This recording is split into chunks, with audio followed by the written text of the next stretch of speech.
The origins of farming. So it's on this page, but we just go down a little bit to here. One of the biggest events in history of mankind has been our transition from small hunting and gathering groups into large organized societies. This change came about quickly after the beginning of farming. This is also called the Neolithic Revolution. The beginning of farming is called the Neolithic Revolution.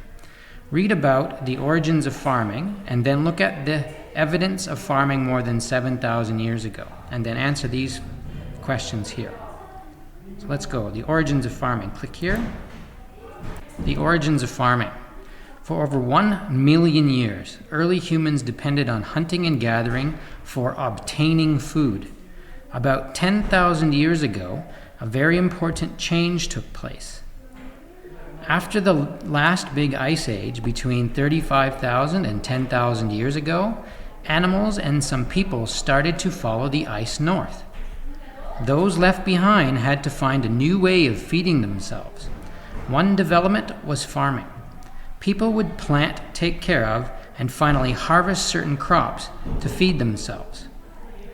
The people also started to domesticate or train animals to live with them. Some animals were used as food sources, cows, sheep, goats, while others were used as labor, horses or dogs. Labor means to do work. These two events were some of the biggest events in human history.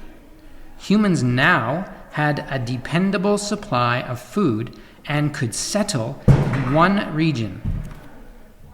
As more food was grown, the size of the communities began to grow. This was a big step towards the growth of cities. When farming started to produce lots of food, not everybody had to farm anymore.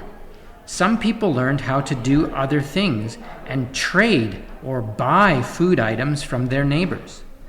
People became shopkeepers, artists, craftspeople, teachers, priests, and officials. People started to live closer together. Villages grew into towns and then into cities. Cities were sometimes built around temples. Kings usually ruled these ancient cities. So you can see your AWL words here: obtain, region, community, and some examples. So please make sure those are in your AWL tracking sheet. And you can see some other interesting information here about villages and how many people. A village has 100 to 3,000 people. A town has 3,000 to 100,000 people. And a city has more than 100,000 people. Okay, so please try to answer the 5 questions based on this reading. Okay, these questions. What happened during the Ice Age? Number 2, how did early humans solve the problem of food? Number 3, why do you think training animals was an important event in human history? Number 4, what helped or contributed to the growth of communities, cities, and societies? And finally, number 5, besides farming, what other jobs did people have?